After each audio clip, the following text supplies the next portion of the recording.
நீ சேவல் என பாடும் பணியே பணியாய் அருள்வாய்.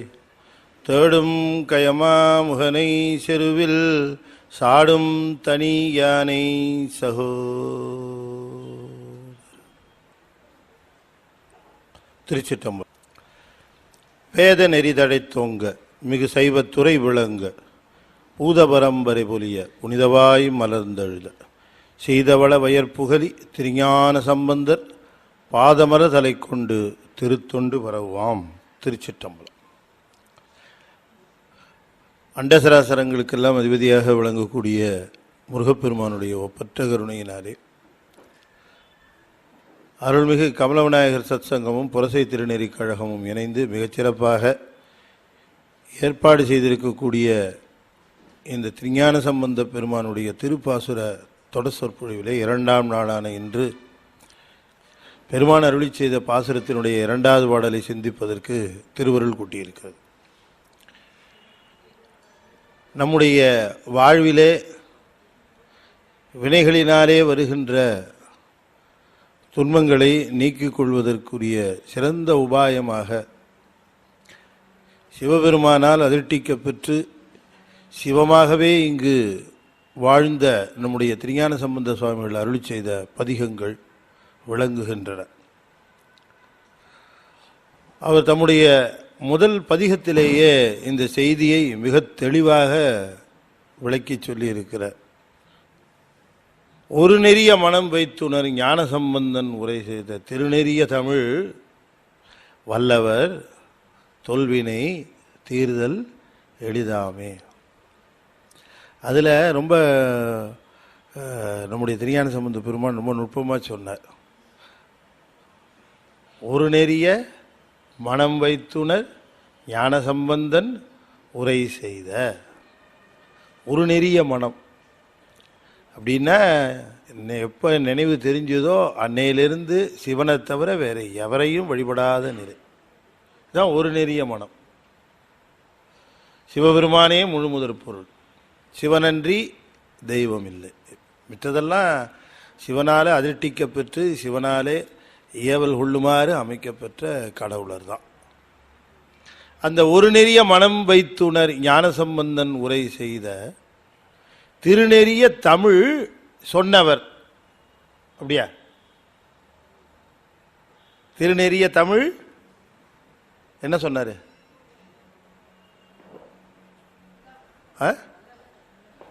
வல்லவர் இல்லையா? திருநெறிய தமிழ் சொன்னவர் இல்லை, திருநெறிய தமிழ் பாடினவர் இல்லை, திருநெறிய தமிழ் வல்லவர்னார். அது என்னது வல்லவர்னு ஒரு சொல்லியிருக்காரு பார்த்தீங்களா?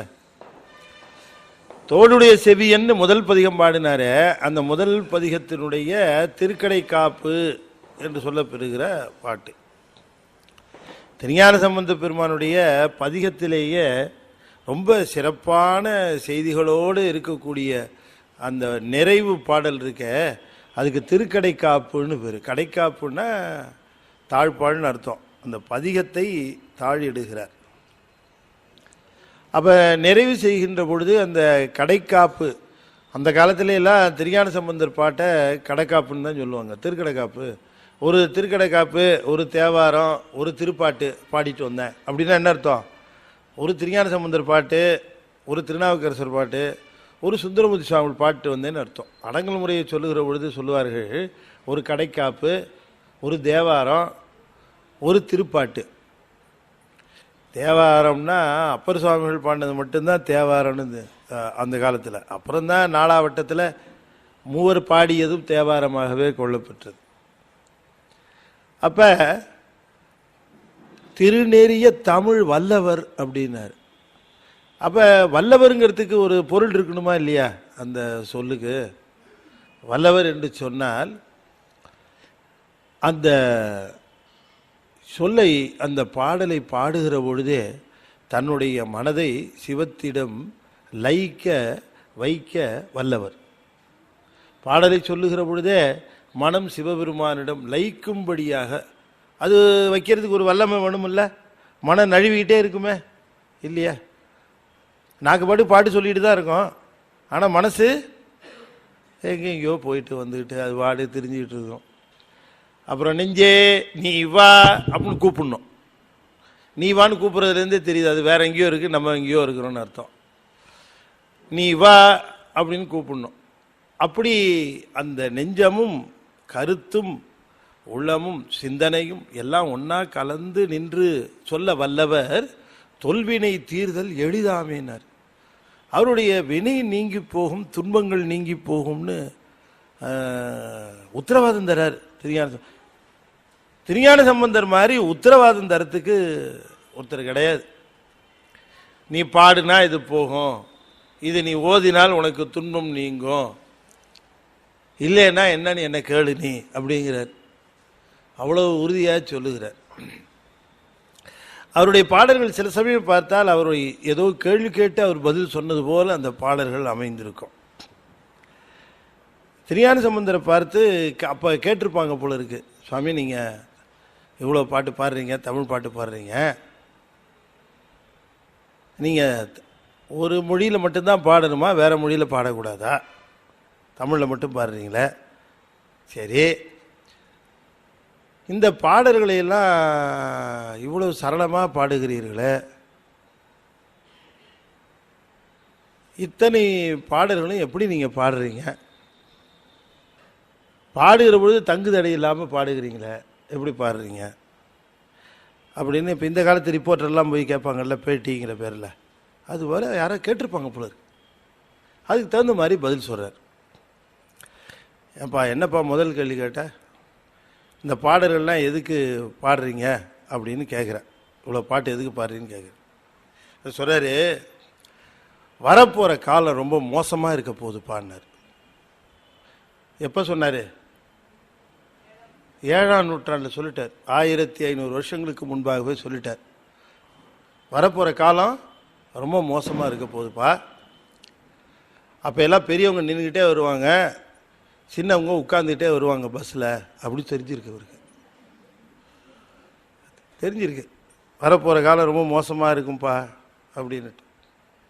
பெரியவர்களுக்கும் முதியவர்களுக்கும் உரிய மரியாதை தராத ஒரு சமுதாயம் பிற்காலத்தில் உருவாக போகிறது, ரொம்ப மோசமாக இருக்கும் வர காலம்னு சுவாமி அப்பயே சொல்லிட்டார். சரி நம்மளை பொறுத்த வரைக்குமாவது நியாயமாக இருந்துட்டு போகலாம் அப்படின்னு சொன்னாலும் அதுவும் கஷ்டம்ட்டார். நீ யோக்கியமாக இருக்கணும்னாலும் சுற்றி இருக்கிறாள் விடமாட்டான். எவ்வளோ தெளிவாக சொல்கிறார் பாருங்க. 1500 வருஷத்துக்கு முன்னாடியே சொல்லிட்டார், 1400 வருஷத்துக்கு முன்னாடியே சொல்லிட்டார். ஞானசம்பந்த பெருமான் பெரிய தீர்க்கதரிசி. அந்த காலத்திலேயே அவர் வரப்போகிற கால கஷ்டம்னு சொல்லியிருக்கிறாரு, அப்புறம் இந்த காலத்தில் என்ன சொல்லியிருப்பார் நினச்சி பார்க்க முடியல. இந்த காலத்தை நினைந்து தான் அந்த காலத்தில் பாடினார் போல இருக்கு. ஏன் இவ்வளோ பாட்டு பாடுறேன்னு கேட்குறியப்பா, வரப்போகிற காலம் ரொம்ப மோசமாக இருக்க போகுது, தண்ணி எல்லாம் பாட்டிலில் வச்சு விற்பாங்கப்பா அப்படி யாராவது நம்பியிருப்பானா? 20 வருஷத்துக்கு முன்னாடி தண்ணியை விற்கிறாங்கன்னு சொன்ன நம்ப மாட்டாங்க. இப்போ தண்ணியை பாட்டில் அடைச்சி விற்றுக்கிட்டு இருக்கு. இப்போ சொல்கிறேன் நான் நம்புவாங்களே, காற்றை அடைச்சி விற்பாங்க இன்னொரு 5 வருஷத்தில். ஆக்சிஜன் மாஸ்க்குன்னு பேர். ஆளாளுக்கு ஒரு முகமுடியை மாடி தெரிவான், என்னையா காற்று எடுத்துக்கிட்டு இருக்குங்க அப்படின்னுட்டு. ஏன்னா யார் அவ்வளோ தூரம் பொல்யூஷன் ஆக போகுது, பொல்யூஷன் ஆகிடுச்சு, ஊர் முழுக்க வண்டிங்க சுற்றுது, எல்லா காற்றுலேயும் கார்பன் லெவல் கூட இருக்குதுன்னு சொல்லிட்டான். இவ்வளோ மோசமான காற்று சுவாசிச்சுக்கிட்டு தான் இருக்கிறோம் நம்ம. அப்போ எல்லோரும் என்ன பண்ணணும், ராத்திரி வீட்டுக்கு வந்த உடனே ஆளாளுக்கு ஒரு டியூபை மூக்கில் சொருகிட்டு படுத்துட்டோம். புது காற்று இடியல் பண்ணலாம், அடுத்த நாள் எழுந்திரிக்க முடியாது. எல்லாத்துக்கும் ஆக்சிஜன் மாஸ்க்கு சொருகிட வேண்டியது தான். சுவாமி எல்லாம் தெரிஞ்சு சொல்ல, ஒழுகலரிது அழிகலியில் சுவாமி சொல்றார் எடுத்த உடனே, அழிகலியில் ஒழுகல் அரிது. பா வாழ்றதே ரொம்ப கஷ்டம்ப்பா. கலிகாலம் என்று சொல்லக்கூடிய வரப்போற காலத்தில் ஒழுகல் அரிது. நல்ல உயர்ந்த ஒழுக்கங்களோடு வாழலாம் என்று சொன்னாலும் கூட அந்த ஒழுக்கத்தோடு நிற்கிறதுங்கிறது ரொம்ப கடினமாக இருக்கும். உழி உலகு பழி பெருகு வழியை நினைய. உழி உலகு பழி பெருகு வழியை நினைய. அப்படிப்பட்ட ஒரு துன்பமான காலத்தில் வாழ்கிறவர்களுக்கு தக்க உபாயமாக அவர்கள் இந்த துன்பங்களில் இருந்து விடுதலை பெறுவதற்காக ஒரு உபாயம் தர வேண்டும் அல்லவா? அந்த உபாயத்திற்காக இத்தனை பாடல்கள் பாடியிருக்கேன்னார். இவ்வளவு பாடல்கள் ஏன் பாடினீங்கன்னு கேட்டதுக்கு பதில் சொல்றார் சுவாமி. ஒழுகல் அரிது அழிகலியில் உழிகுலகு பழி பெருகு வழியை நினைய.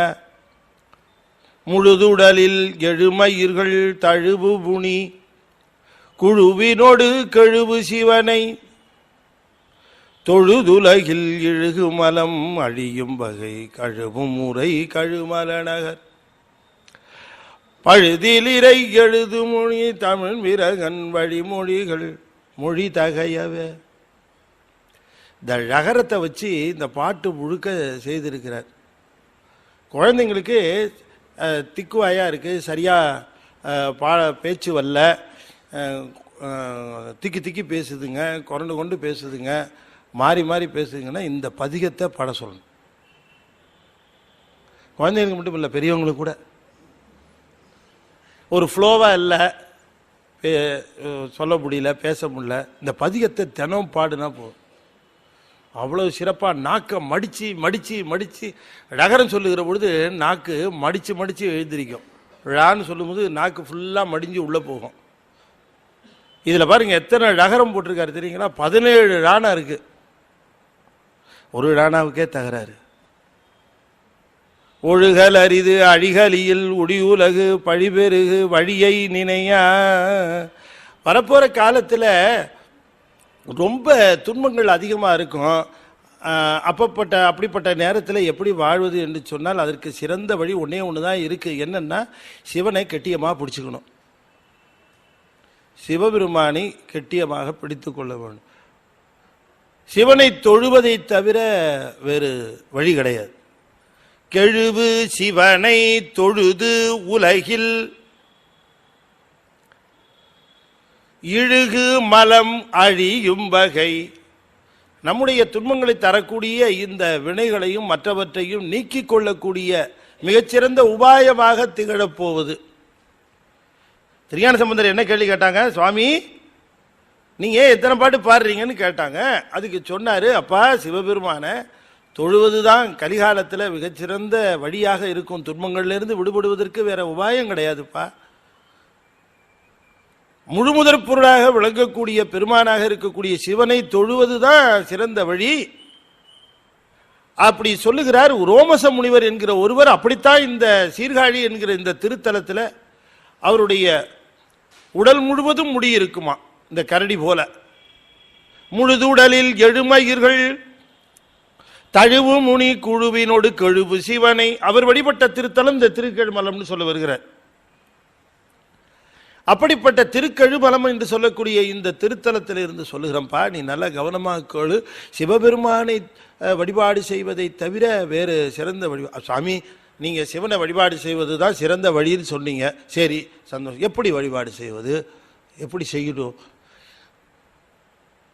அந்த காலத்தில் மலர்கள் சுலபமாக கிடைச்சிது, நீர் சுலபமாக கிடைச்சிது.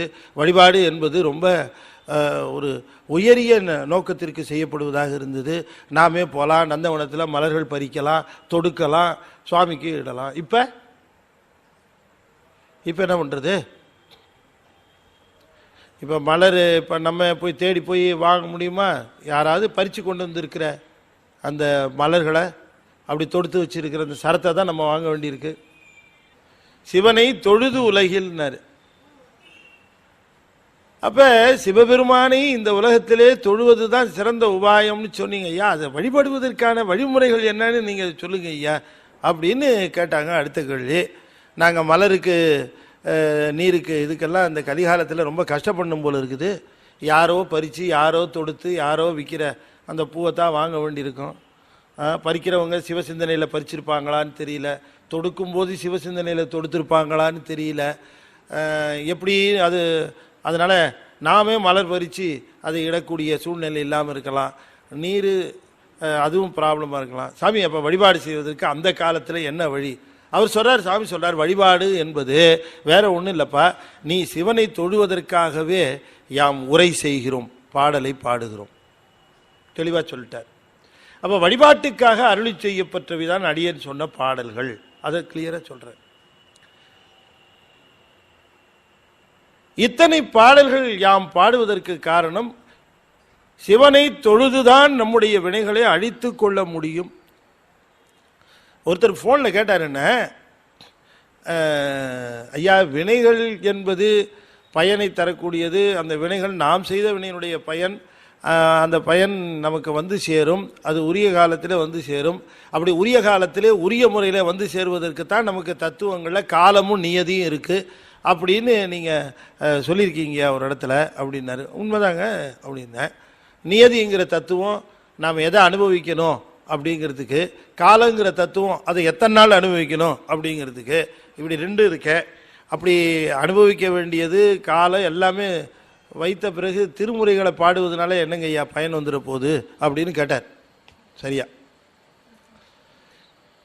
அப்படி திருமுறைகளை பாடுறோம், திருஞான சம்பந்தர் பாடல்களை பாடுறோம், ஏற்கனவே தான் நம்ம வினையினுடைய பயன் வரும்னு சொல்லிட்டீங்களா, அதை அப்புறம் இது பாடி நமக்கு என்னங்க ஆக போகுது அப்படின்னு கேட்டார். கேட்டவர் மலேசியாவிலேருந்து கேட்டார். நான் உடனே சொன்னேன், அது உண்மைதாங்க, நம்முடைய வினையின் பயன் நமக்கு தவறாமல் வரும், அதில் சந்தேகம் கிடையாது. ஆனால் திருமுறைகள் எப்படி உதவுகின்றன, மழை வந்துடும், ஆனால் பெய்கின்ற மழையை நம்மால் தடுத்து நிறுத்த முடியாது. ஆனால் ஒன்று செய்யலாம், என்னென்னா நம்மை நினைத்து கொள்ளாதபடிக்கு கொடை பிடித்து கொள்ளலாம். எனவே வினையின் பயன் மழையாக வருகிற பொழுது வினையின் பயனாகிய மழையை தடுக்க முடியாது, ஆனால் திருமுறையாகிய கொடையை விரித்து நம்மை காப்பாற்றி கொள்ளலாம், அதில் நனையாமல் பார்த்து கொள்ளலாம். அதுக்குத்தான் இந்த கொடை தான். கொடை இல்லாதவன் நினைவான், கொடை இருக்கிறவன் நினையாமல் தப்பிப்பான். கொடை இருந்து நினைஞ்சா அது அவன் தலையெழுத்து. நான் என்ன பண்ணுறது? உனக்கு மொழி இருக்கு, உனக்கு பாட்டு இருக்கு, நீ பாடலாம், நீ நினைய வேணான்னு சொன்னால் எனக்கு சந்தேகமாக இருக்குங்க, இந்த கொடையை விரிக்கலாமா இல்லை விரிஞ்சா இதில் இப்படி ஆய்வு செய்துக்கிட்டே இருந்து மழையில் நினைஞ்சிக்கிட்டே இருந்தால் நாம் என்ன பண்ண முடியும் இல்லையா? எனவே திருமுறை பாடல்கள் என்பது துன்பத்தை நீக்கிக் கொள்வதற்காக இறைவனால் தரப்பட்ட உபாயம். இறைவன் திருஞான சம்பந்தரை அதிர்ஷ்டித்து கொடுக்குறான். சரி, இப்போ கேள்வி 1க்கு பதில் சொல்லிட்டார், கேள்வி 2க்கும் பதில் சொல்லிட்டார். கேள்வி 3, சாமி வடமொழி தென்மொழி எல்லாத்துக்கும் பொது. அவர் பாடுகிற பொழுதே மறைவையில் ஞான சம்பந்தன் என்று ஒரு இடத்துல சொல்லுகிறார். அதனால அவருக்கு எல்லாம் ஒன்று தான். அப்போ அவரை நீங்கள் தமிழில் பாடுகிறீர்களே அப்படின்னு கேட்ட பொழுது அவர் அதுக்கு பதில் சொல்கிறார். அதுக்கு முன்னாலே இன்னொரு கேள்வி கேட்டியப்பா, அதுக்கு நான் பதில் சொல்லிடுறேன்னாரு. என்ன இவ்வளவு பாட்டு பாடுறீங்களே, எப்படி பாடுறீங்க, தங்கு தடையின்றி பாடுகிறீர்களே அப்படின்னு நீ கேட்குற. அது ரொம்ப சுலபம் பாடினார். என்னன்னு, யாராவது ஒருத்தர் எழுதிக்கிட்டே இருந்தால் அதை பார்த்து பாடிக்கிட்டே இருக்கிறதுக்கு என்ன பெரிய கஷ்டம் வந்துட போகுது? உள்ளுக்குள்ளே சிவபெருமான் பாட்டுக்கு எழுதிக்கிட்டே இருக்கிறான், நான் பாட்டுக்கு சொல்லிக்கிட்டே இருக்கிறேன், பாடெல்லாம் அவனுக்கு தான்ட்டார். அதனால எனக்கு என்ன கஷ்டம், அவன் எழுதுறான், நான் சொல்லிக்கிட்டே இருக்கிறேன், அதனால இவ்வளோ பாட்டு பாடுறேன் பாடினார். அப்புறம் கடைசியாக கேட்டோம், சாமி காலி நீங்கள் ஏன் தமிழ்லையே பாடிட்டு இருக்கிறீங்க? இப்போதான் அதுக்கு பதில். சிவபெருமான் எழுதுறதை தானே நான் பாடுறேன்னு உன்ட்ட சொன்னேன். ஆமாம், அவர் தமிழ்ல எழுதிட்டு இருக்கிறாரு, நான் என்ன பண்ணுறது, தமிழில் தானே நான் சொல்ல முடியும்னு விட்டார். இத்தனையும் இந்த பாட்டில் சொல்கிறாருங்க சாமி. கழுவு சிவனை தொழுதுலகில் இழுகுமலம் அழியும் வகை கழுவும் முறை இவற்றை நீக்குகின்ற பாடல்களை கழுமல நகர், திருக்கழுமல நகரிலே பழுதில் இறை, பழுதில்லாத இறைவனாக இருக்கக்கூடிய, அப்பழுக்கில்லாத இறைவன், நடுநிலையனாக இருக்கக்கூடிய இறைவன், எழுது மொழி தமிழ், அவன் உள்ள எழுதுகிற மொழி தமிழ். விரகன், அவனுடைய பக்தனாக இருக்கிற நான் வழிமொழிகள், அவற்றை வழிமொழிகிறேன். நான் அதை வழிமொழிகிறேன். அவர் எழுதுறாரு, நான் வழிமொழிகிறேன். அவர் எழுது மொழி தமிழ்னாருங்க. இதை விட தமிழ்ஞான சம்பந்தன் சொல்லுவதற்கு வேறு என்ன இருக்கிறது என்று நாம் சிந்தித்து பார்க்க. மறையிலே வல்லவராக விளங்கியவர் நம்முடைய திருஞான சம்பந்த பெருமான். வேதம் ஓதுகின்ற அந்தணர்கள் அவருக்கு உபநயனம் செய்து வைக்க வருகிற காலத்திலே அவர்களுடைய ஐயங்களை எல்லாம் வேதங்களிலே தீர்த்தவர் திருஞான சம்பந்த பெருமான். அப்படிப்பட்ட திருஞான சம்பந்த பெருமான் வடமொழி தென்மொழி இரண்டிலும் வல்லமை மிக்கவராக ஓதாது உணர்ந்த பெருமகனாக விளங்கிய பெருமான். அவர் சொல்லுகிறார், உள்ள தமிழ்ல எழுதுறாரு, நான் என்ன பண்றது அப்படின்னு கேட்கிறார். அதை விட ரொம்ப அற்புதமா ஞானசம்பந்தருக்கே உரிய முத்திரை, ஞானசம்பந்தருக்கே உரிய முத்திரை, எழுது மொழி தமிழ் விரகன் வழிமொழிகள், நான் வழிமொழிகிறேன், அவர் உள்ள எழுதுறாரு. அதனால இது இது ஏன் சரக்கு இல்லை, சரக்குக்கு அவர் தான் உரிமையாளர், நான் ஒன்லி ட்ரேடிங், வெளியில தான் தள்ளிக்கிட்டு இருக்கிறேன், நான் ஸ்பீக்கர், அவர் தான் உள்ளுக்குள்ள மவுத் பீஸுக்கு உள்ளுக்குள்ள இருக்கிற அந்த மூலப்பொருளாக இருந்து ஒலியை தருகின்ற பொருளாக இருக்கிறவர், நான் வெளியில அந்த வழிமொழிந்து கொண்டு இருக்கிறேன். நீங்கெல்லாம் நினைக்கலாம், எப்படி கேள்வி கேட்டு ஒரு பதில் சொல்லியிருப்பாரா அப்படின்னு உங்களுக்கு எப்படிங்கய்யா அப்படி ஒரு ஐயம் வந்ததுன்னு. ஏன்னா அவர் நிறைவு செய்கிற பொழுது அப்படி ஒரு முத்தாய்ப்பாக ஒரு செய்தியை சொல்லி நிறைவு செய்கிறார். அவர் சொல்றார், உள்ள தமிழில் எழுதுறான், நான் தமிழில் சொன்னேன், அவன் என்ன மொழியில் சொல்கிறானோ அந்த மொழியில் சொல்ல வேண்டியது என்னுடைய கடமை. அவன் விறுவிறுன்னு தமிழில் எழுதுறான், நான் விறுவிறுன்னு தமிழில் சொல்லிக்கிட்டு இருக்கிறேன். ஒரு செய்தி தெரியுமான்னாரு. என்னன்னு? உன்னுடைய துன்பங்களை நீக்கி உனக்கு முக்தி பேரும் சிவானந்தமும் தரக்கூடிய வல்லமை உடையது இந்த தமிழ் என்பதிலே உனக்கு என்ன சந்தேகம் வந்ததுன்னு கேட்டார். அடுத்த கேள்வி, மொழி தகையவேனர், எல்லா விதத்திலும் தகுதி உடைய மொழியாக தமிழ் விளங்குகிறது. நான் ஆரம்ப காலத்திலிருந்து இதைத்தான் சொல்லுவேன். தமிழுக்காக உழைத்த எத்தனையோ ஞானிகள், சான்றோர்கள், புலவர்கள் இருந்திருக்கலாம். சங்க காலத்தில் முதற்சங்கம், இடைச்சங்கம், கடைச்சங்கம், சங்ககால புலவர்கள் இருந்திருக்கிறார்கள். திருவள்ளுவர் இருந்திருக்கிறார், இளங்கோ இருந்திருக்கிறார், சாத்தனார் இருந்திருக்கிறார், கம்பன் இருந்திருக்கிறார், ஒட்டக்கூத்தர் இருந்திருக்கிறார், இன்னும் எத்தனையோ புலவர்கள் இருந்திருக்கிறார்கள், சிறந்த புலவர்கள். தமிழுக்கெல்லாம் இவர்களே கதி என்று சொல்லக்கூடியவர்களாக இருந்திருக்கிறார்கள். ஆனால் அவர்களில் ஒருவர் கூட தன்னை தமிழ் திருவள்ளுவர் என்றோ, தமிழ் கம்பன் என்றோ, தமிழ் இளங்கோ என்றோ, தமிழ் சாத்தனான் என்றோ, தமிழ் கம்மன் என்றோ சொல்லிக் கொள்ளவில்லை. ஞானசம்பந்தன் ஒருவர் தான் தன்னை தமிழ் ஞான சம்பந்தன் என்று அறிவித்துக் கொண்டார். ஒருத்தரும் கொள்ளிய. சரி, இவங்க அந்த தமிழ்னு போட்டுக்கிற காலம் ரொம்ப சிறப்பான காலமான 7ஆம் நூற்றாண்டில் தமிழுக்கு ஏற்றமில்லாத காலம் அது. அந்த காலத்தில் போட்டார் தன்னை தமிழ் ஞான சம்பந்தன். இந்த ஞான சம்பந்தருக்கு நாம் எவ்வளோ நன்றி கடன் விட்டவர்கள்.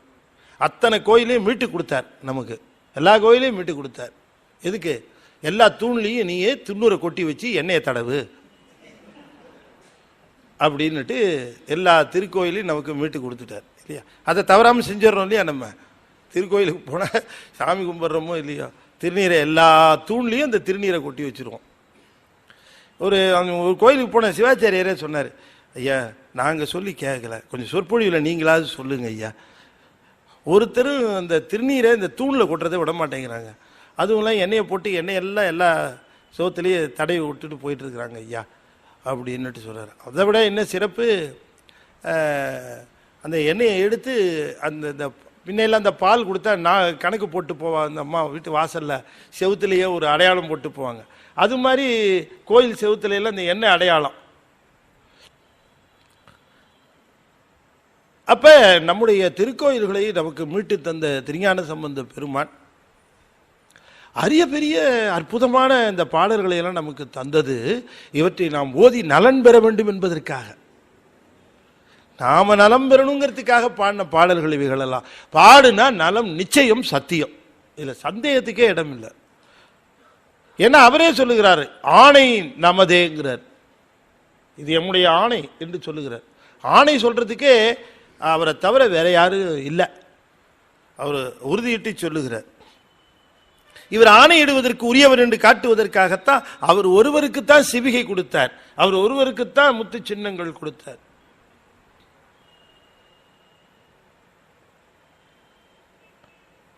அப்படிப்பட்ட பெருமான் நிறைவு அந்த பகுதியில் இந்த திருப்பாசுரத்தை அருளி செய்கின்றார். ஆலவாயிலே, திரு ஆலவாயிலே. வாழ்க அந்தணரு வானவர் அணினம் வீழ்க தன்புணல் வெந்தனும் ஒங்குக ஆழ்க தீயது எல்லாம் அரண்நாமமே சூழ்க வையகமும் துயர்த்தீர்கவே. அடுத்த பாடல்ல சொல்லுகிறார், பதி இலக்கணம் என்று சொல்லக்கூடிய சிவபெருமானுடைய முழுமுதல் தன்மையை சொல்லுகிறார். அரிய காட்சியர் தமது அங்கை சேர் எரியர் ஏறுகந்து ஏறுவர் கண்டம் கரியர் காடுரை வாழ்க்கையர் ஆயினும் பெரியர் ஆர் அறிவர் அவர் பெற்றியே. இவ்வளத்தையும் சொல்லிட்டு சொல்றார், யாருக்கு சொல்ல முடியும் அவருடைய பெருமை என்ன? திருஞான சம்பந்தரே சொல்றார், அவர் பெருமையை யாராலேயா சொல்ல முடியும் அப்படின்னு அவர் சொல்றார். அவராலேயே சொல்ல முடியாதுன்னா நம்மளால நினைத்து கூட பார்க்க முடியாத அளவுக்கு பெருமை உடையவன் சிவபெருமான். அரிய காட்சியர், கண்ணால பார்க்க முடியுமா சிவபெருமான? அவரை காண்பது எவ்வாறு? காண வேண்டும், கடவுளை காண வேண்டும் என்றுதான் எல்லாரும் கேட்கிறார்கள். கடவுளை மறுக்கின்றவர்கள் சொல்லுகிற வாதமே என்ன அப்படின்னு கேட்டா, கண்ணால பார்க்க முடியுமா, உன் கடவுளை கண்ணில் காட்டு என்றுதான் முதல் கேள்வி கேட்கிறார்கள்.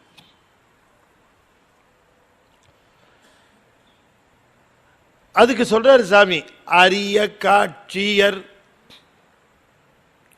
அவரு அரிய காட்சியர்,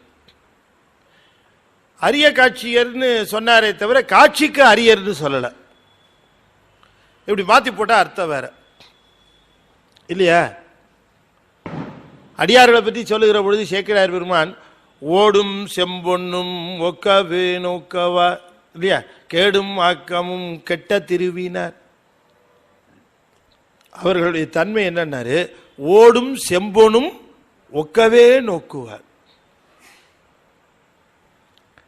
ஓடும் செம்பொனும் ஒக்கவே நோக்குவார் அப்படின்னா என்ன அர்த்தம்? அப்படின்னா என்ன அர்த்தம்? ஓடு செம்பொன் ரெண்டையும் ஒக்கவே நோக்குவார். அந்த ஓடு இருந்தாலும் சரி, பொன் இருந்தாலும் சரி, அந்த தங்கத்தை எப்படி நினைப்பாரா? இந்த ஓடு உடைஞ்சு போன ஓடு போலவே அதை காண்பார். ஓடும் செம்பொனும் ஒக்கவே நோக்குவார். தங்கத்தை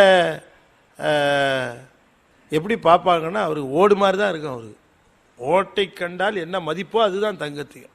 ஓடும் செம்பொனும் ஒக்கவே நோக்குவார். அது ஓடு போல கருதி அதை மதிக்காமல் சென்று விடுவார் அப்படின்னு அர்த்தம். இதை மாற்றி போட்டிங்கன்னு வச்சுங்க, செம்பொனும் ஓடும் ஒக்கவே நோக்குவார் அப்படின்னா கதை மாறிடும். ஒரு ஓடு பார்த்தா கூட செம்பொன் பாரி நினைச்சு எடுத்து பீரோல வச்சு பூட்டிடுவார்னு அர்த்தம். ஒன்னுத்தி விடமாட்டார், பொருள் மாறிடும் திருப்பி போட்டா. தமிழ் கொஞ்சம் ஜாகிரதையா பிரயோகம் பண்ணணும், இல்லை கதை மாறிடும். ஓடும் செம்பொனும் ஒக்கவே இங்கே அப்படிதான் சொன்னார். அரிய காட்சியர், அரிய காட்சியர்னா பார்க்க முடியாதா? பார்க்கலாம், ஆனா பார்க்கறதுக்கு ஒரு தகுதி வேணும். கஷ்டம், ரொம்ப சிரமப்பட்டு பார்க்கணும். ஏன் அப்படி சொல்லுகிறோம் என்று சொன்னால், அரிய காட்சியர் என்று சொன்னால்,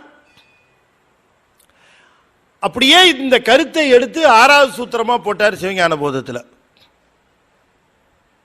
6வது சூத்திரத்தில் சொல்லுகிற பொழுது பதி என்று சொல்லுகிற சிவபெருமான், அந்த சிவம் அது எப்படின்னு கேட்டா, உணர்வுரு அசத்தெனின் உணராது இன்மையின். அது ரொம்ப அழகா சொன்னார் மெய்கண்டார்.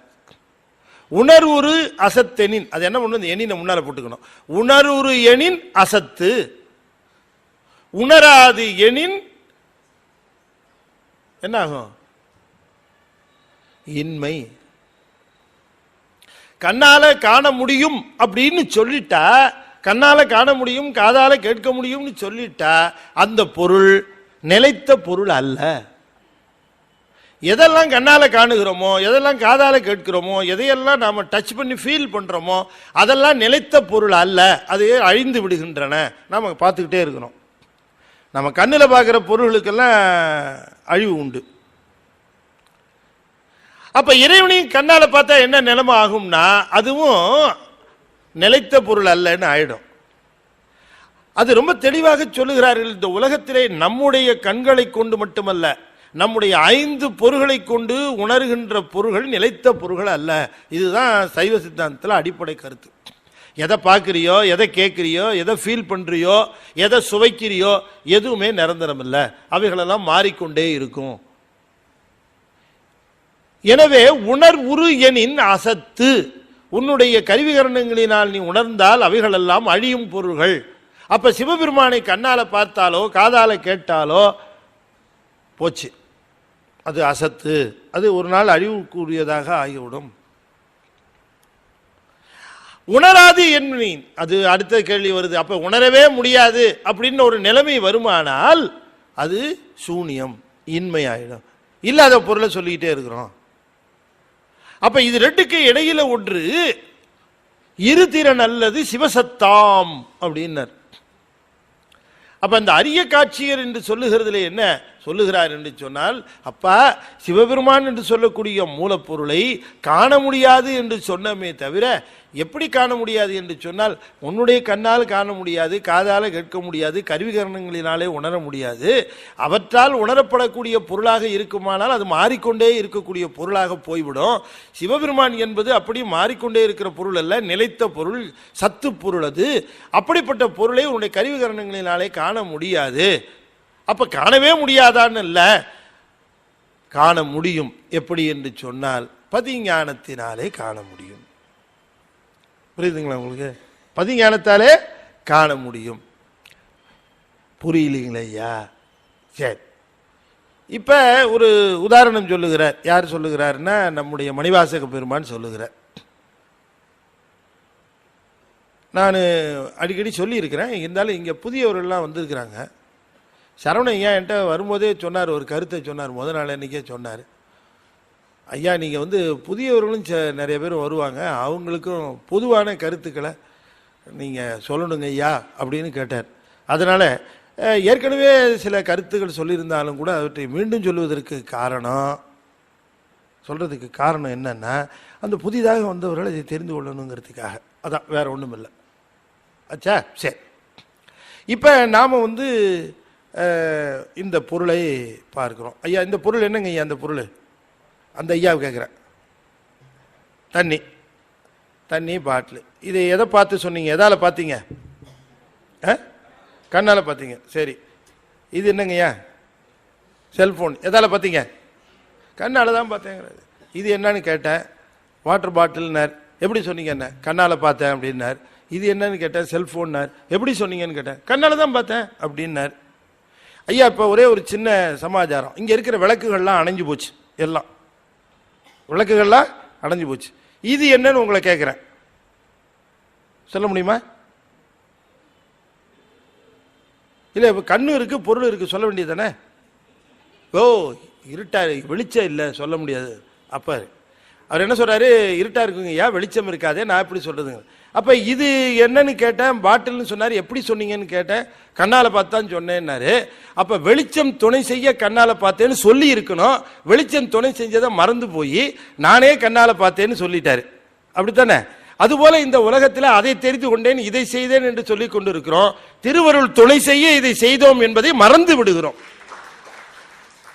ஒன்று துணை செய்து கொண்டே இருக்கிறது, ஒளி துணை செய்து கொண்டே இருக்கிறது, பார்த்து கொண்டே இருக்கிறோம். பார்க்கிற நாம தான் பார்க்கிறோம்னு நினைக்கிறோமே தவிர ஒளி துணை செய்கிறதுங்கிறத மறந்து போயிடுறோம் கம்ஃபர்டபுளா. சரி, இப்ப இந்த ஒளியின் துணையினாலே இதை பார்க்கிறோம். செக்ஷன் 2க்கு வர, அது செக்ஷன் 1. இப்போ ஒளியின் துணையினாலே பார்க்கிறேன். என்ன பார்க்கிறேன்? வாட்டர் பாட்டில் தெரியுது. இது என்னது? மைக்கு தெரியுது. இது செல்போனு, அவரு மாணிக்கவாசகர், எல்லாம் தெரியுது ஒளியின் துணையினார்.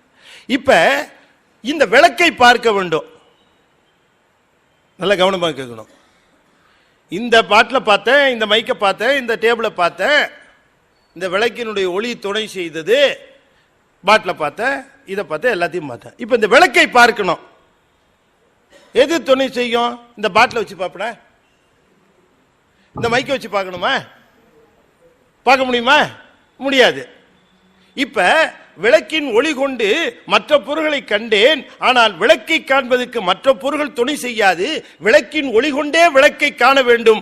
அதுபோல சிவனின் அருளாலே இந்த உலகத்திலே இருக்க பொருள்களை உணரலாம், ஆனால் சிவனை அறிவதற்கு உலகப் பொருள்களை கொண்டு அறிய முடியாது. சிவனின் அருளை கொண்டேதான் சிவனை அறிய வேண்டும்.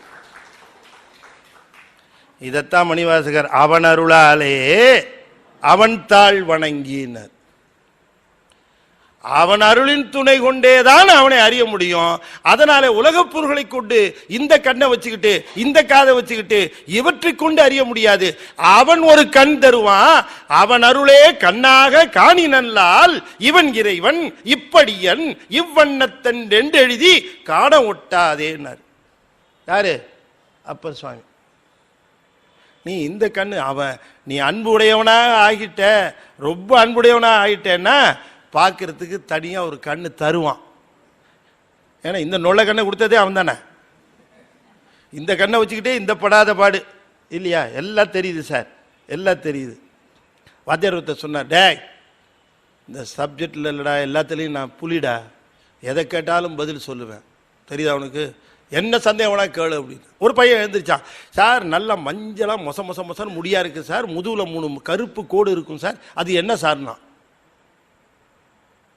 என்னடா கேட்குறேன்னாரு. இல்லை சார் நீளமாக இவ்வளோ நீளம் இருக்கும் சார், மொச மொசன்னு முடியா இருக்கும் சார், முதுகில் 3 மஞ்சள் கோடு இருக்கும் சார். என்னடா சொல்கிற, எங்கடா பார்த்தேன்னாரு. இப்போ தான் சார் உங்கள் பனியனுக்குள்ளே போச்சு அதுன்னாரு. எல்லாத்தையும் தெரியுது, எல்லாத்தையும் தெரியுது தெரியுதுங்கும் போதே முதுகு தெரியல, முன்பக்கம் தான் தெரியுது, பின்பக்கம் தெரியல. என்ன தெரியுது நமக்கு? பார்வை ஏகதேசமாக இருக்கிறது. ஒரு பொருளை அறிகிற பொழுது ஒரு பக்கம் மட்டுமே அறிகிறோம், மறுபக்கத்தை அறிவதில்லை. ஒருவரை பார்க்கிற பொழுது ஒரு பக்கத்தை மட்டுமே அறிகிறோம், மறுபக்கத்தை அறியாமல் அவரிடம் ஏமாந்து போகிறோம். இது என்ன பார்வை இது நமக்கு? இந்த பார்வையை வச்சுக்கிட்டு அவரை பார்க்கணும். ஒன்றும் வேணாம், ஒரு பிளேடு இருக்குன்னு வச்சுக்கோங்க. இந்த பிளேடோட மேல் பகுதி எப்படி இருக்கும்? எப்படிங்க இருக்கும்? பென்சில் சீவிருக்கல, ஷார்ப்பாக இருக்கும் இல்லையா? ஷார்ப்பாக இருக்கும்னா அப்படியே அவ்வளோ கூராக இருக்கும் இல்லையா? நீங்கள் அதை ஒரு சந்தர்ப்பம் கிடைக்குமானால் அது ஒரு லென்ஸ் வச்சு நீங்கள் பாருங்கள், ஒரு லென்ஸ் வச்சு பாருங்கள். அது எப்படி தெரியுமா இருக்கும்? ஆக்ஸா பிளேடு மாதிரி இருக்கும். அது கிளியர் ஆக்ஸா பிளேடு. ஆக்ஸா பிளேட்னா தெரியுமில்ல, பல்லு இப்படி இருக்கும், அந்த பல்லு இப்படி இப்படி போகும். ஒரு ஒரு ஒரு ஒரு 2 ரூபா பிளேடை ஒழுங்காக பார்க்க தெரியாத கண்ணு இது. இதை வச்சுக்கிட்டு சிவனை பார்க்கணுங்க. இது என்ன கூத்து இது? இந்த கண்ணினுடைய குறை தெரிஞ்சா சொல்லுவானே. 40 வயசு வரைக்கும் எல்லாம் தெளிவாக தெரியுது, 45 வயசுக்கு மேலே தகராறு. பஸ்ஸு கேட்டு நின்றுட்டு இருக்கிறார் ஒருத்தர், ஐயா திருவல்லிக்கேணி போகணும், பிராட்வேல கேட்குறாரு எந்த பஸ்ஸில் ஏறுறதுன்னு. ரூட் நம்பர் 1 வரும் ஏறுங்க அப்படின்னாரு. அவர் 1 வருங்க ஏறி போயிடுங்கன்னாரு. எங்கள் நம்பர்லாம் நடக்குமா உலகம் இந்த ஊரில் அப்படின்னாரு. 1ன்னா 1ஆம் நம்பர் ரூட்டு பஸ்ஸியா, அது வரும், அதில் போ. வந்தது பஸ்ஸு, டக்குன்னு ஏறிட்டார் ஒருத்தர். அவர் ஏறி போயிட்டே இருந்தார். குடியா திருவல்லிக்கேணிக்கு டிக்குன்னு, கீழே இறங்கியான்னார் கண்டக்டர். ஏங்க இது திருவல்லிக்கேணி போவாதான்னாரு. இது திருவல்லிக்கேணி போகாது, இது தியாகராய நகர் போகும்னாரு. அப்போ 1 ரூட்டு போகும்னு சொன்னாங்களே, 1 ரூட்டு போகும், இது போகாதுன்னாரு. அப்போ இது என்ன ரூட்டுன்னாரு. 11 இது ரூட்டுன்னாரு. ஒரு கண்ணுக்கு தெரியல. 11ன்றத 1ன்னு பார்த்து ஏறிட்டார். ஒரு 11 ஒன்னா காட்டுது இந்த கண்ணு. இந்த கண்ணை வச்சுக்கிட்டு சிவனை பார்க்கணுங்கிறார். குறையுடைய 2 கண்களை வைத்துக் கொண்டு 3 கண்களை உடைய சிவபெருமானை காண முடியுமா? இந்த கண்ணு காண்றதுக்கு லாயக்கு இல்லைன்னு நல்லா தெரிஞ்சு போச்சு. இதை காட்டு காட்டு காட்டு காட்டு காட்டுன்னு ஓயாம புலம்பி தள்ளிட்டு இருக்கு. அப்ப இதை சொல்லுகிறார், அரிய காட்சியர். அப்பா காட்சிக்கு உள்ளவர் தான், ஆனா இந்த கண்ணு இதெல்லாம் வச்சு அவனுடைய அருளே கண்ணாக காண. அப்படி அவனுடைய அருளே கண்ணாக காணுகிற பொழுது எப்படி அவன் தென்படுகிறான், எப்படி அவன் விளங்குகிறான் முதலிலே அப்படிங்கிறதுக்கு சொல்லுகிறார். அது நம்ம சேக்கிழார் பெருமான் சொல்லுவார், உரிய அன்பினால் நோக்குவார்க்கு உண்மையாம் பெரிய நல் அடையாளங்கள் கூறினார். சிவபெருமானுக்கு அடையாளங்கள் சொன்னாராம் திருஞான சம்பந்தர். திருஞான சம்பந்தர் பார்த்தவர், கண்ணால் கண்டவர் அடையாளம் சொல்லலாம். கண்டவர் அடையாளம் சொல்றார். கண்டவர் சொல்றது கேட்கறதா, கண்டவன் சொல்றது கேட்கறதா? கண்ணால கண்டவர் சொல்லுகிறார். இவர் சொல்லுகிறார் அரிய காட்சியர். ஆனாலும் கூட அங்கையில், எப்படி தமதங்கையில் எரியர், கையில நெருப்பு வச்சிருந்தார். ஏறுகந்து ஏறுவர், ரிஷபத்தின் மேல ஆரோகணித்து வருகிறவர்.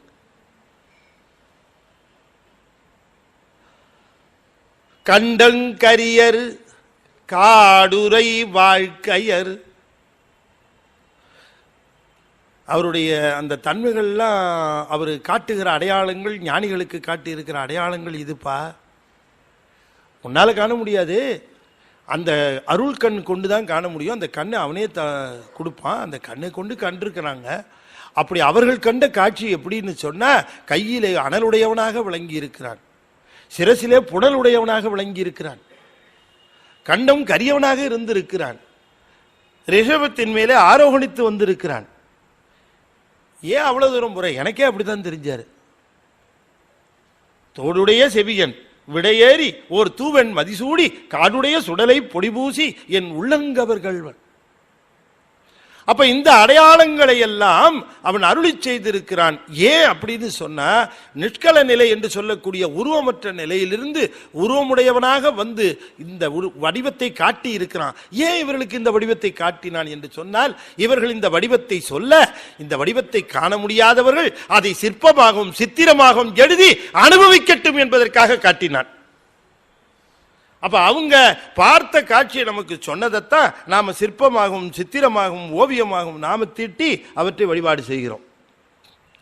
இதை நாம கண்ணால, அவரை தான் கண்ட காட்சியைத்தானே தோடுடைய செவியன் என்று எழுதினார். அதனாலதான் நம்முடைய சேக்கிழார் பெருமானும் சொல்லுகிறார், உலகலாம் உணர்ந்து ஓதற்கு அரியவன் அரிய காட்சியர். அதைத்தானே சொல்றாரு, அரிய காட்சியர். ஆனாலும் நிலவுலாவிய நீர்மலி வேணியன் அலையில் சோதியன் அம்பலத்து ஆடுவான் மலர் சிலம்படி வாழ்த்தி வணங்குவான். அல்லி காட்சி. உலகலாம் உணர்ந்து ஓதற்கு அறியவன். ஆனாலும் இப்படி ஞானிகளுக்கு காட்டியிருக்கு. கையிலே நெருப்பு, கையிலே நெருப்பு, தலையிலே கங்கை நீர், மாறுபட்ட இரண்டு நிலைகளை இணைக்கின்ற ஒரு அற்புதத்தை செய்து காட்டியிருக்கிறார். ஒன்று அனல், இன்னொன்று புனல். இங்க விஞ்ஞானம் படித்தவர்களுக்கு தெரியும், தெர்மோகப்பிள்னு ஒன்று இருக்குது. அது என்னன்னு கேட்டீங்கன்னு சொன்னா, ஒரு மெட்டல் கண்டக்டர் அதை ஒரு ஹையஸ்ட் டெம்பரேச்சரை ஒரு பாயிண்ட்லையும் நெக்ஸ்ட் பாயிண்ட்டை லோவஸ்ட் டெம்பரேச்சர்லையும் வந்தா an EMF will be induced in the conductor. அதில் ஒரு கரண்ட் பாஸ் ஆகணும்னு ஒரு அருள். நம்ம சிவபெருமானும் தலையில் கங்கை, கையில் நெருப்பு, இருவேறு நிலைகளில் இருக்கக்கூடிய இரண்டு நிலைகளை காட்டி அருள் என்கிற மின்சாரம் பாய்கின்ற திருவடிவமாக திருக்கூத்தை காட்டினான். இதெல்லாம் பெரிய பெரிய விஞ்ஞான உண்மைகள். அது நான் சொன்ன தெர்மோகப்பிள் யாராவது படிச்சிருக்கீங்களா? உண்மைதானே? அது ஒரு பாயிண்ட்டை ஐஸில் வச்சுருவான், ஒரு பாயிண்ட்டை பாயிலிங் வாட்டரில் வைப்பான், வச்சு காட்டுவான். ஒரு பாயிண்ட் ஐஸு, ஒரு பாயிண்ட்டு நெருப்பு வச்சு காட்டுறார். இந்த நெருப்பு இருக்கிறதே இந்த அனல், இந்த அனல் 5 பூதங்களுக்கும் நடுவாக விளங்குவது. நாம அசுத்தப்படுத்த முடியாத ஒரே பூதம் நெருப்பு தான். மண்ணை அசுத்தப்படுத்தியாச்சு, நீரை அசுத்தப்படுத்திக்கிட்டு இருக்கிறோம், காற்றை ரொம்ப ஃபாஸ்ட்டாக அசுத்தப்படுத்திக்கிட்டு இருக்கோம், ஆகாயம் ஏற்கனவே ஓட்டை விழுந்துருச்சான், ஓசோன் ஓட்டைங்கிறான், தைக்கணுங்கிறான், டெய்லர்லாம் கூட்டு போகணுங்கிறான். அவன் எங்கேயோ விழுந்துருச்சாம ஓசோன் ஓட்டை, அதன் வழியாகத்தான் வருகிறது. அண்டார்டிகாவில் இருக்கிற ஐஸ் எல்லாம் நிறையா உருகுதான், குளோபல் வார்மிங் காரணம் அதுதாங்கிறான். விஞ்ஞானிகள் என்னன்னா பீதியை கிளப்புறதே வேலை இல்லையா? அப்ப நாமளும் எல்லாத்தையும் கெடுத்துட்டு இருக்கோம். இந்த நாலுல நடுவில் இருக்கிற இந்த நெருப்பு மட்டும்தான் அசுத்தப்படுத்த முடியாது. அதனால தான் எந்த நல்ல காரியம் செய்யறதுக்கு இந்த நெருப்பை சாட்சியா வச்சுக்கிட்டு இன்னைக்கு நாம வேள்விகள் முதற்கொண்டு செய்து கொண்டு வருகிறோம் என்பது நித்தியமான உண்மை. அது ஒண்ணா வச்சுக்கிட்டு செய்யறோம். அதனால அதை சொன்னார், தமதங்கையில் எரியர். அடுத்தது என்ன சொன்னார்? ஏறு உகந்தேறுவர். ரிஷபத்தை வாகனமாக, எத்தனையோ வாகனம் இருக்கு, ஆனாலும் ரிஷபத்தை வாகனமாக உடையவர். கண்டம் கரியர். அதாவது சிவபெருமானுக்கு சொல்லுகிற அடையாளங்கள் வேற எந்த கடவுளுக்கும் சொல்ல முடியாது. அது ஒண்ணுதான் அவருடைய தனித்தன்மையாக விளங்குகிறது. வேற கடவுள் இருக்கு, இந்த அடையாளங்களை நாம எங்கேயுமே சொல்ல முடியாது. இன்னொன்னு அந்த மாதிரி அடையாளங்களாக தனித்தன்மை உடையதாக இருக்கும். கண்டங்கரியர், கண்டம் கருப்பா இருக்கும். யாருக்கு? சிவபெருமானுக்கு. ஏன்? நஞ்சை உண்டார், நஞ்சை உண்டார். உலகத்து உயிர்கள் எல்லாம் உய்ய வேண்டும் என்பதற்காக நஞ்சை உண்டார் சிவபெருமான். விஷம் சாப்பிட்டுச்சுன்னு எந்த சாமியாவது இருக்குதா? அமிர்தம் சாப்பிட்ட சாமி தான் இருக்குது. அதுவும் மற்றவங்களுக்கு கொடுக்காம ஏமாத்தி. நான் சொல்ல, புராணத்தில் சொல்றாங்கப்பா. ஆனா எங்க சாமி அமிர்தம் பக்கமே போகல. ஏன்னா அமிர்தம் சாப்பிட்டாலும் அது ஒரு நாள் சாகும், விஷம் சாப்பிட்டாலும் என்றும் நிலைத்து நிற்பவன் சிவன் ஒருவன் தான். பிறவாயாக்கை பெரியோன். அமுதுண்டும் மரிப்பர் தேவர். ரொம்ப அற்புதமா சொன்னாரு. அமுதுண்டும் மரிப்பர் தேவர், விடமுண்டும் நின்றான் சிவன். சொன்னது யாரு? இளங்கோவடிகள். வேற யாராவது சொன்னாலும் பரவாயில்ல, சிலப்பதிகாரம் செஞ்ச இளங்கோவடிகள் சொல்லுகிறார். அப்ப இவர் சொல்லுகிறார், கண்டங்கரியர் காடுரை வாழ்க்கையர். என்ன வாழ்க்கையா? காடுரைன்னா என்ன அர்த்தம்? காடுன்னா என்ன? இடுகாடு, சுடுகாடு. காடுரை வாழ்க்கையர். என்ன அழகா போட்டார் பாருங்க, காடுரை வாழ்க்கையர். வாழ்க்கை முடிஞ்சா வர இடம் காடு, இவனுக்கு வாழ்க்கையே காட்டல. நமக்கு வாழ்க்கை முடிஞ்சு போச்சுன்னா போற இடம் காடு, இவருக்கு காடுல உறைவதுதான் வாழ்க்கை. காடுரை வாழ்க்கையர் இல்லைங்களா? ஒரு கடவுளாவது அந்த சுடுகாட்டு பக்கம் போதா? எந்த கடவுளாவது சுடுகாட்டு பக்கம் போயிருக்குன்னு ஏதாவது கேள்விப்பட்டிருக்கோமா? அந்த ஏரியா பக்கமே போறதில்லை. ஏன்? யாருக்கு சுடுகாடை பார்த்தா பயம் இருக்கும்? யாராருக்கெல்லாம் மரணம் உண்டோ அவர்களுக்கெல்லாம் சுடுகாடை பார்த்தா பயம் இருக்கும். மரணம் இல்லாத நிலை உடைய, இறப்பும் பிறப்பும் இல்லாத சிவபெருமானுக்கு சுடுகாடை பற்றி என்ன பயம் இருக்கு? அதுதான் அவருடைய ஹெட் ஆஃபீஸே. அதுதான் ஹெட் ஆஃபீஸு. கோயில்லாம் கேம்ப்பு, அப்பப்போ கேம்ப்பு. நான் சொல்லியிருக்கேன்னு நினைக்கிறேன் உங்கள்கிட்ட.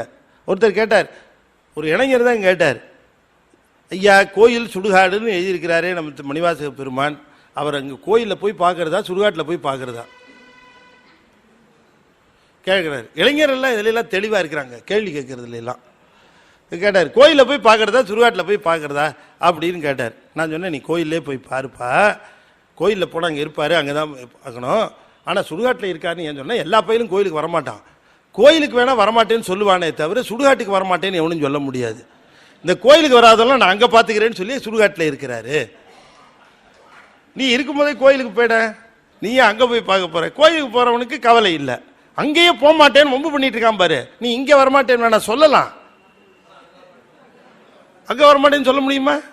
வந்துதான் ஆகணும் ஒரு நாள், நான் அப்போ பார்த்துக்கிறேன் வா அப்படின்னு அங்கே இருக்கிற. அதனால சிவபெருமான் ஒருவன் தானே, அதான் சொன்னாரு, இது ஒரு சிறப்பு சிவன் ஒருவனுக்குத்தான் உண்டு. அதனால சொன்னார் காடுரை வாழ்க்கையர். காடு உரைபவர் இல்ல, காடுரை வாழ்க்கையர். காட்டிலே இருந்தாலும் நிலைத்த வாழ்வு உடையவன் சிவபெருமான். ஆயினும் பெரியர், ஆயினும் பெரியர்னார். அப்ப காட்டில் இருக்கிறாரு, கையில் இந்த அடையாளங்கள்லாம் இருக்கிறதே என்பதனாலே நீ கருத்துக்கு அகப்படுகிறவன் என்று எண்ணி விடாதே. இவற்றையெல்லாம் கடந்து, அண்டங்களை கடந்து, அண்ட பகுதியின் உண்டை பிறக்கம்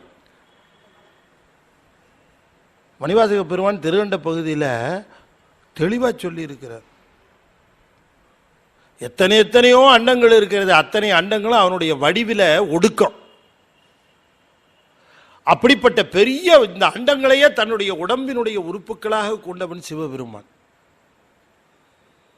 அளப்பெரும் தன்மை என்று சொல்லுகிறார் மணிவாசக பெருமான். 101 கோடியின் மேற்பட விரிந்தன என்று சொல்லுகிறார்.